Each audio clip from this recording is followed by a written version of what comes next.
think it was about 23 years ago when the founder of Apple, Steve Jobs, declared in a keynote that that year was the year of HD video, high definition video. Almost no one had heard about that at that time. But it was the beginning of an incredible change that would see the ability to create and distribute video content put into the hands of those who were formerly merely consumers. You could edit a video on your laptop and publish it on the internet. We take that for granted today. We don't even question it, but back then it was absolutely revolutionary. Very soon after that, I began to experiment with that technology. I got a laptop, I got the editing software, and I began to make videos. And one of the things I did was I made a music video using the footage of Franco Zeffirelli's 1975 Jesus of Nazareth. Has anyone ever seen that miniseries from 1975? I highly recommend it. It's profoundly beautiful. And the scene of the passion narrative in it is particularly moving. And so I digitized it. That was probably illegal, so please forgive me. And I put it on my laptop, and I made a music video to, you're going to laugh at this, to a song by Bryan Adams called Everything I Do for You. And I have to say, it was, I used to use it at retreats, show it to people.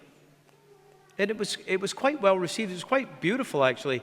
The song says, "Look into my eyes, and you will see what you mean to me. Search your heart, search your soul, and when you find me there, you will search no more."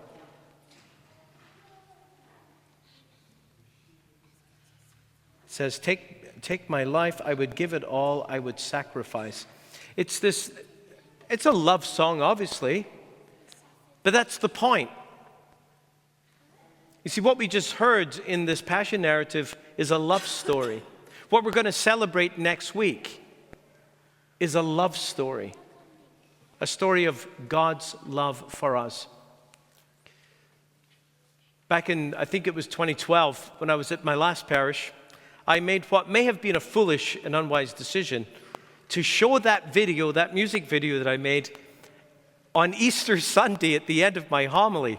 Because the church was full. There was something like 2,500 people came to Mass. And a lot of folks who only come to Mass at Easter. This was my thinking. The last time many of them were in church was last Easter, and the time before that was the Easter before that, and the Easter before that. So they're only getting like a little piece of the story. They weren't there on Good Friday. And frankly, I wanted to somehow reach these people. I wanted to reach them to help them see His love, how much He loved us. That's why I showed the video. I probably broke some rules, wasn't supposed to do that, but anyway. I wanted people to look into His eyes and discover what they meant to Him. So I showed the video. It was well received. A couple of days later, I got a letter of complaint that was sent to the bishop, complaining about what I did.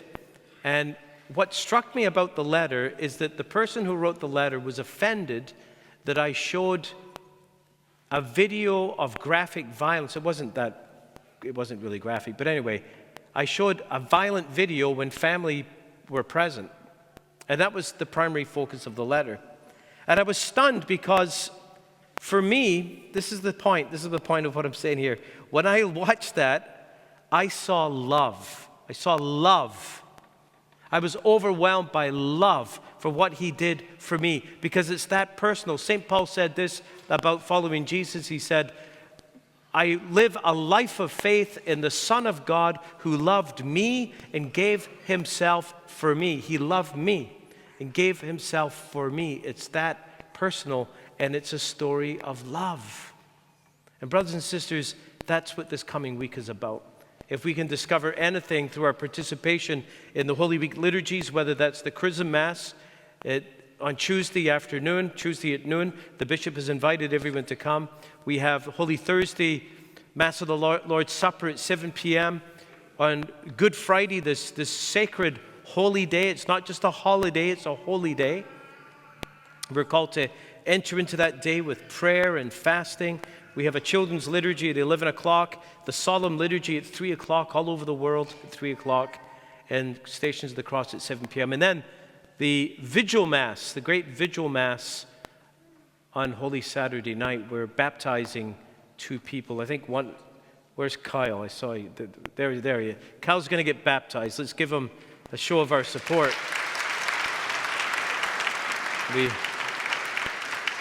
We have a second guy, but he came to the 9 o'clock Mass, so he was, and we have a number of others coming into the full communion with the church. So these are rich celebrations, and I hope that you can make as much of that as possible, because this is our week. This is the most important week of the year. It's way more important than Christmas.